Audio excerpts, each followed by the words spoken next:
यकीनी तौर पर आपने ईद बड़े सुकून से गुजारी होगी, लेकिन इस ईद के दिन भी सियासत के मैदान में जगह जगह हर जगह एक नई चाल चली जाती रही और इन नई चालों में बहुत सारी चीजें होती रहीं और बहुत सारे मामलात साथ साथ होते रहे। सबसे ज्यादा इस पूरे मूवमेंट के अंदर अगर कोई जमात यानी कि गुज़िश्ता अगर आप 4 रोज देखिए तो उन 4 रोज में अगर कोई सियासी जमात सबसे ज्यादा फंसी हुई है यानी कि जिसका पानी नाक से ऊपर तक जा रहा है वो है पाकिस्तान पीपल्स पार्टी। पाकिस्तान पीपल्स पार्टी पर इस वक्त इंतहाई प्रेशर आया है। मैं आपको एक वाकया सुनाता हूं तो आपको यकीन आएगा और आपको सूरत हाल का अंदाजा होगा कि हो क्या रहा है। 1971 में पाकिस्तान 2 लख्त होता है और बांग्लादेश कायम बनता है। उस वक्त भुट्टो साहब बांग्लादेश के शदीद मुखालिफ होते हैं। कराची शहर में निश्तर पार्क में बेतहाशा जलसे हुए और हमेशा से निश्तर पार्क याद रहता है। एमक्यूएम को भी अपनी तारीख का सबसे बड़ा जलसा और सबसे पहली बुनियाद जो एमक्यूएम की रखी गई वो निश्तर पार्क में वो बरसात में होने वाला जलसा है जिसमें अल्ताफ हुसैन साहब ने खिताब किया था। लेकिन यही निश्तर पार्क पाकिस्तान की तारीख में और पाकिस्तान पीपल्स पार्टी के लिए भी उतनी ही अहमियत रखता है। सन 1972 में हुकूमत के कयाम के बाद जुल्फिकार अली भुट्टो ने यानी कि सन 1971 के अंदर पाकिस्तान दिसंबर के महीने में 2 लख्त होता है और उसके बाद जुल्फिकार अली भुट्टो अपनी ताकत का मुजाहिरा कराची शहर में करते हैं। कराची शहर को पाकिस्तान पीपल्स पार्टी उस जमाने में अपना मजबूत गढ़ तस्वुर करती थी। यहाँ के पंजाब से भी उसे बहुत ज्यादा सीट्स मिली थी लेकिन कराची शहर को वो अपना मजबूत गढ़ तस्वुर करती थी और कराची उस वक्त जाहिर एक बुनियाद रखता था। तो उस वक्त निश्तर पार्क के अंदर जुल्फिकार अली भुट्टो ने खिताब करते हुए कहा और आवाम से पूछा कि क्या तुम्हें बांग्लादेश मंजूर है? अवाम ने कहा नहीं, नामंजूर। तो उन्होंने कहा कि अगर तुम्हें नामंजूर है तो मुझे भी नामंजूर, बांग्लादेश जाए जहन्नुम में।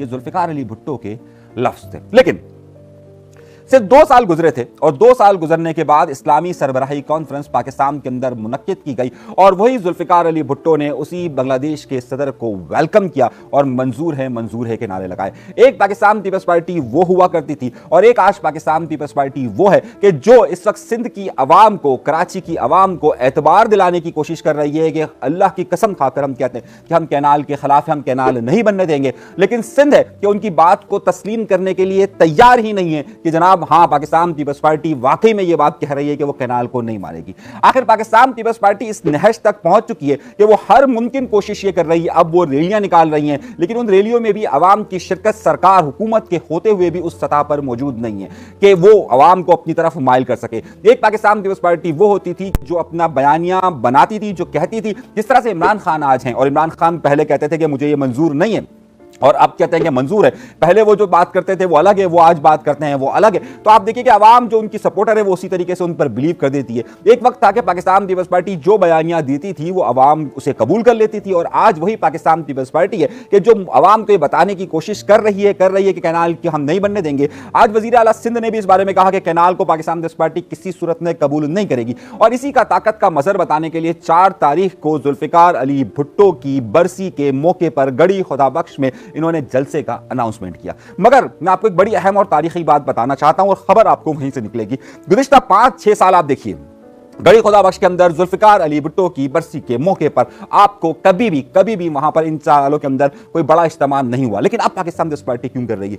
इसकी वजह यह है कि पाकिस्तान पीपल्स पार्टी अब उस जगह पर आकर खड़ी हुई है कि जहां वो आवाम को यकीन दिला रही है लेकिन कोई मानने के लिए तैयार नहीं है। यही सूरत हाल और इसी की सूरत हाल में आसिफ अली ज़रदारी साहब की तबीयत इस वक्त इंतहाई नासाज है। मैंने आपको पिछले प्रोग्राम में भी कहा था कि मेरी रिपोर्ट के मुताबिक जो बहुत ज्यादा खराब थी वो इस वक्त नहीं है, लेकिन ज़ाहिर इंसान की तबीयत के बारे में और हालात के बारे में कोई कुछ नहीं बता सकता। इस वक्त बहरहाल उनकी तबीयत नॉर्मल है, बेहतर है। वो कंडीशन नहीं है कि जो 2 दिन पहले थी, अब वो सूरत हाल बेहतर है। मगर एक एज फैक्टर भी होता है, अल्लाह तबारक तआला हर एक को सेहत कामला अता फरमाए। मगर इस वक्त सूरत हाल ये कि आज सीसी का जो सेंट्रल एग्जीक्यूटिव कमेटी है इनकी सीसी उसकी मीटिंग होनी थी लेकिन आसिफ अली ज़रदारी साहब की तबीयत की नासाजी की वजह से वो नहीं हो सकी है। क्या पाकिस्तान पीपल्स पार्टी अगले 1-2 दिन के अंदर अपने आप को उस तरह से बना सकेगी कि अवाम उनकी बात का एतबार करना शुरू कर देंगे, खुसूसी तौर पर सिंध के अवाम उनकी बात का एतबार करना शुरू कर देंगे? यही चैलेंज इस वक्त पाकिस्तान पीपल्स पार्टी को है और इसी वजह से आज पाकिस्तान पीपल्स पार्टी की पंजाब की क़यादत ने भी कैनाल के हवाले से कई सवालात उठाए। मगर देखना यह है कि चाहे उनकी बहुत सारी मशल बरदार रैलियां हो या दीगर चीज़ें हों, वो होके देती है कि नहीं देती। अब हमारे पास क्या इत्तलात हैं। आज ज़ाहिर बहुत बड़ा ऐलान था। अब जरा मैं आपको खबर देने वाला हूं, जरा गौर से सुनिएगा, समझिएगा और इस बात को जरा सा अहम नुक्ते पर लेकर आएगा। मैं आपको खबर देने वाला हूं। खबर यह कि अब इस सारी सूरत हाल में आज वजीर आजम शहबाज शरीफ साहब का एक अहम खिताब था और उस वक्त इस मौजूदा हुकूमत को बज़ाहिर अवामी सतह पर यानी अवाम की नज़र में सपोर्ट करने के लिए, सहारा देने के लिए पाकिस्तान पीपल्स पार्टी मौजूद है। मैं बज़ाहिर इसलिए कह रहा हूं, लेकिन आपको मालूम है कि सबको मालूम है कि पसे पर्दा कौन लोग हैं और किस तरीके से ये हुकूमत कायम है, ये मुझसे बेहतर आप लोग जानते हैं। लेकिन इस सारी सूरत हाल में जब वज़ीर आज़म को खिताब करना था तो उस खिताब में एक अहम नुकता यह था कि उन्होंने बिजली के बारे में तो गुफ्तगू की, मगर पाकिस्तान पीपल्स पार्टी ये तवक्को कर रही थी कि उन्हें इस वबाल से बचाने के लिए शहबाज शरीफ ये भी बात कहें कि जनाब केनाल हम सिंध की मंजूरी के बगैर नहीं बनाएंगे। ये उन्होंने नहीं किया। अब क्यों नहीं किया, किस लिए नहीं किया, क्या उनको करना चाहिए था, नहीं करना चाहिए था, क्या पाकिस्तान पीपल्स पार्टी ने राब्ता किया, नहीं किया, इस हवाले से एक मारूफ सहाफ़ी हैं मुनीफ फारूक साहब, किसी तारुफ के मोहताज नहीं है, उनकी ये खबर है। उस खबर के जरिए मैं आपको अगली खबर देने वाला हूं। उनकी खबर है कि जनाब उनको ये पता चला है कि पाकिस्तान पीपल्स पार्टी को ये बात मालूम है कि जो कैनाल का इशू है ये दरहकीकत शहबाज शरीफ से भी बाला का काम है। यानी कि इस वक्त ज़ाहिर ये तस्वुर किया जा रहा है कि पाकिस्तान के मुख्तदरा हल्कों का ये प्रोजेक्ट है और बकौल मुनीफ फारूक के अब तक पाकिस्तान पीपल्स पार्टी ने शहबाज हुकूमत से तो गिला कर रही है, लेकिन असल उस जगह पर जाकर उन्होंने कोई गुफ्तगू नहीं की और ना ही शहबाज शरीफ साहब को उस जगह से ये इंस्ट्रक्शंस आई हैं कि जनाब कैनाल नहीं बनेगी। सो कैनाल का मामला फंसा हुआ है। इसी प्रेशर को देखते हुए, इसी प्रेशर में रहते हुए अब पाकिस्तान पीपल्स पार्टी को क्या हुकूमत गिरा देगी और क्या ये हुकूमत हम को सहारा नहीं देंगे, ये मुमकिनात में से नहीं है। खबर मेरे पास यह है कि पाकिस्तान पीपल्स पार्टी दबाव को जरूर जनरेट करेगी और आसिफ अली जरदारी साहब की जो तबीयत खराब है वो वहां रहेंगे। आसिफ अली जरदारी साहब मफाहमत के सबसे बड़े अलमदार तस्वुर कहते हैं कि जिन्होंने इन सब के साथ या जहां पर उनकी बातचीत हुई है उससे। तो अब ये जो है यहाँ पर बिलाल भुट्टो जरदारी साहब प्रेशर डेवलप करेंगे और आसिफ अली जरदारी साहब क्योंकि बीच में नहीं आएंगे या नहीं आ सकते, नहीं आएंगे का लफ्ज़ भी कुछ लोग इस्तेमाल कर रहे हैं, कुछ लोग कह रहे हैं नहीं आ सकते, नहीं आएंगे ताकि उनकी तबीयत खराब का एक बहाना होगा। तो उसमें बिलाल भुट्टो जरदारी साहब प्रेशर जरूर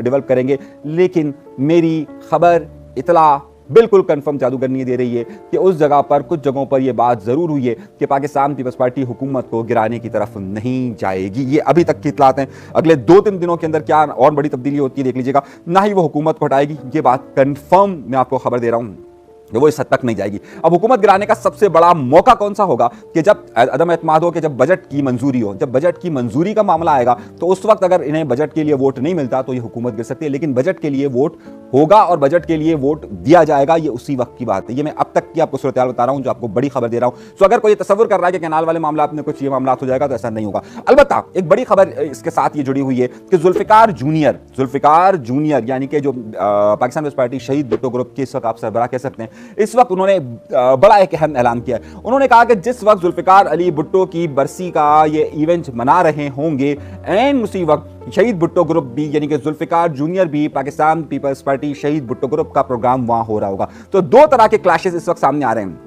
अब तक की जुल्फिकार जूनियर उसको ऑपरेट नहीं कर रहे थे, शहीद भुट्टो ग्रुप एक्टिव नहीं था, लेकिन अब एक्टिव है। तो मेन गड़ी खुदा बख्श के अंदर, लाड़काना के अंदर ही ये मामला होंगे कि एक तरफ पाकिस्तान पीपल्स पार्टी अपना इवेंट कर रही होगी, दूसरी तरफ जुल्फिकार जूनियर अपना इवेंट कर रहे होंगे और तीसरी तरफ ये होगा कि कौम परस्त जमातें उस वक्त सड़कों को ब्लॉक करेगी। तो अब कल का दिन या आज यानी कल जब आप हो सकता है कि प्रोग्राम देख रहे हो उस वक्त 4 तारीख लग चुकी होगी और ये मार्का यकीनी तौर पर सरगर्म होगा। तो अब होगा क्या उसकी बात बताता हूं मैं, लेकिन आगे की खबर सुनिए। इससे पहले कि मैं आपको बलूचिस्तान की खबर दूं, बलूचिस्तान में क्या हुआ है और वहां पर मेरी बहुत सारे सहाफियों से गुफ्तगू हुई है और बहुत सारे लोगों से गुफ्तगू हुई है कि इस वक्त कोयटा की सूरत हाल क्या है। बिल्कुल आपको रिसेंट वाकयात बताऊंगा कि क्या हुआ है, मगर उससे पहले एक और अहम बात को सुनते हैं।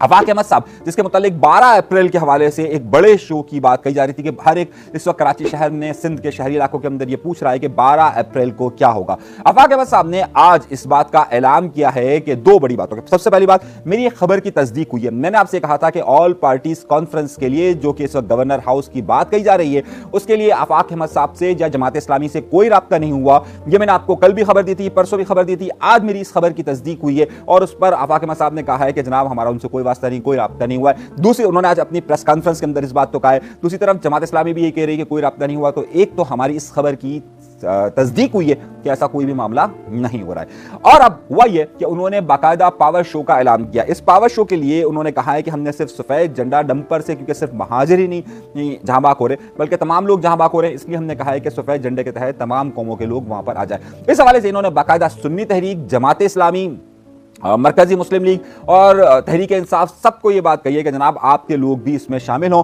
और ये बात कही जा रही है कि आफाक अहमद साहब के हो सकता है कि वफूद इन जमातों से मुलाकात करें। 12 तारीख को मेन शो ये लोग करेंगे शहर के मुख्तलिफ इलाकों से। मैं आपको प्लान बताता हूं, शहर के मुख्तलिफ इलाकों से मुख्तलिफ रैलियां निकलकर एक सेंटर पॉइंट पर आएगी और वो कराची का मेन हो सकता है कि मज़ार-ए-कायद या दीगर जगहों। लेकिन प्लान में आपको अभी से बता देता हूं कि इतलात नहीं है कि मुख्तलिफ जगहों से ये रैलियां आएंगी। उसके लिए इन्होंने तकरीबन शहर के हर डिस्ट्रिक्ट और हर टाउन से मुख्तलिफ लोगों की कमेटियां डेवलप की हैं कि जो यहां पर लेकर आएगी। अब देखना यह कि इसमें दीगर सियासी जमातें शामिल होती हैं या नहीं होती हैं, लेकिन इन सियासी जमातों से बाकायदा इनके वफूद जाकर मिलने वाले हैं और एक बड़े शो की तैयारी कर रहे हैं।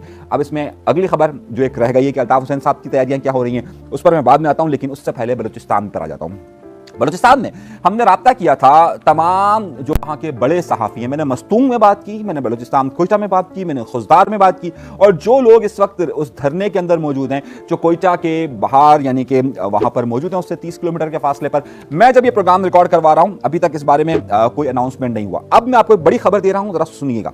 हुआ यह कि मेरी बलूचिस्तान के अंदर जो मुख्तलिफ सहाफ़ी हैं उनसे गुफ्तगू हुई है और तफसील के साथ बात हुई है कोयटा के अंदर। उनकी सोर्स उनका यह बता रहा है कि क्योंकि 30 किलोमीटर लकपास के मकाम पर कोयटा से थोड़े से फासले के पर इस वक्त अख्तर मेंगल का वहां पर मौजूद है ग्रुप। वहां सूरत हाल यह है कि वहां पर कल यानी कि गुज़िश्ता रोज यानी कि 2 तारीख को बलोच यकजहती कमेटी में महारंग बलोच की बहन ने वहां जाकर खिताब किया था। वहां पर जो लापता अफराद की खवातीन भी बड़ी तादाद में मौजूद थी, लेकिन मेरी इतलात ये आ रही है कि बलोच यकजहती कमेटी के जिसका इस वक्त कोयटा और बलूचिस्तान के अंदर बड़ा होल्ड है, उन्होंने फुली तौर पर मुकम्मल ताकत के साथ बीएनपी के साथ शिरकत नहीं की, बल्कि उन्होंने बीएनपी का प्रोग्राम है तो उन्होंने एक महदूद हद तक उनकी हिमायत की और महदूद हद में वहां पर महारंग बलोच की बहन भी वहां पर गई है। अब हुआ यह कि आज इन्होंने, जब मैं प्रोग्राम रिकॉर्ड करवा रहा हूं, आज 3 तारीख है और 3 तारीख को जब मैं प्रोग्राम शाम के वक्त ये रिकॉर्ड कर रहा हूं, उस वक्त मेरे पास ये इतलात है कि रात के वक्त इन्हें आगे जाने का अनाउंसमेंट करेंगे कि कोयटा की तरफ मार्च करेंगे। मगर इस अनाउंसमेंट से पहले जो मुज़ाकराती कमेटी का प्रोग्राम नाकाम हुआ है, तो 2 तारीख की रात से, जब मैं 3 तारीख को रिकॉर्ड कर रहा हूं, 2 तारीख की रात से कोयटा के अंदर दाखिल होने के जो कच्चे रास्ते थे उन तमाम कच्चे रास्तों को खंदकें खोदकर बंद कर दिया गया है, जहां से अब मोटरसाइकिल भी दाखिल नहीं हो सकती है। सो कोयटा का मुकम्मल तौर पर रास्ता बंद कर दिया गया है। कोयटा के अंदर इस वक्त इंटरनेट फैसिलिटीज अवेलेबल नहीं है, अलबत्ता जो वाईफाई सिस्टम आपका होता है, यानी कि अगर पीटीसीएल का दीगर के केबल के सिस्टम के जरिए आपके पास अगर आ रहा है तो वहां पर आपका नेट काम कर रहा है, अदरवाइज वहां पर नेट काम नहीं कर रहा है। दूसरी बड़ी इत्तलात मेरे पास यह कि मस्तूम उसके साथ जो मौजूद है वहां पर भी इंटरनेट फैसिलिटीज इस वक्त काम नहीं कर रही है। वहां के जो साहफियों से भी मेरी गुफ्तगू हुई है, वहां पर सूरत हाल ये। अब होगा क्या? अब सूरत हाल ये कि महारंग बलोच के हवाले से, अगर उनकी रिहाई के हवाले से यहां पर नेगोशिएट हो जाता तो बात समझ में आती थी, लेकिन अब अंदर घुसने के लिए लकपास के यहां से इन्हें कोई भी रास्ता नहीं दिया जाएगा कि अंदर घुस सके, और यहां पर तसादुम नागुज़ीर है। नागुज़ीर का मतलब ये समझिए कि यहां पर लाजमी तौर पर तसादुम होगा। अगर आज अख्तर मेंगल साहब अनाउंसमेंट करते हैं, हो सकता है आप जब प्रोग्राम देख रहे हो तो उस वक्त तक ये सूरत हाल हो। सो मेरी इतलात के मुताबिक मुज़ाकरात एक तरफ नाकाम हो चुके हैं, हुकूमत ने मुकम्मल तैयारी कर ली कि इन्हें दाखिल नहीं होने देना, और तीसरी तरफ अख्तर मेंगल साहब मुकम्मल तौर पर तैयार है कि वो अंदर दाखिल होने की कोशिश करेंगे कोयटा के अंदर। ये दाखिला ये एक आध दिन पहले भी कर सकते थे, लेकिन अब क्योंकि नहीं हुआ, एक तरफ। और दूसरी तरफ बुगटी कबीले के एक अहम सरदार को भी इसके साथ कनेक्ट होना था, लेकिन वो अभी तक कनेक्ट नहीं हुए।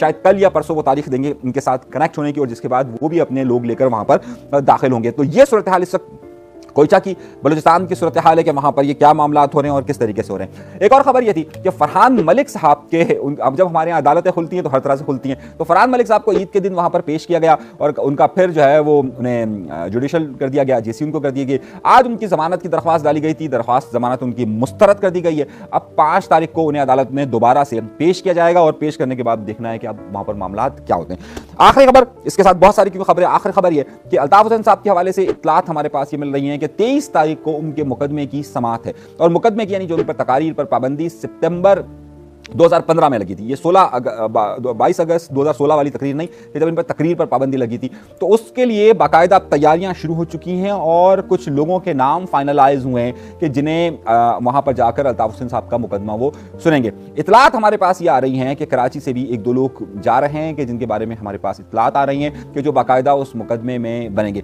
इसकी मजीद तफसीलात जो है वो मैं आपको बताऊंगा, लेकिन मैं भी आपको फिलहाल बता रहा हूं कि कराची से कम 2 लोग ऐसे मेरी बात हुई है कि जिनके मुतालिक इतलात आ रही हैं, कि बल्कि उनसे खुद ही मेरी बात हुई है कि जो शायद हो सकता है कि मुकदमे की समाअत के लिए जाएं। ये कौन लोग हैं, इसके बारे में तफसीलात में आपको अगले प्रोग्राम के अंदर जरा बताऊंगा।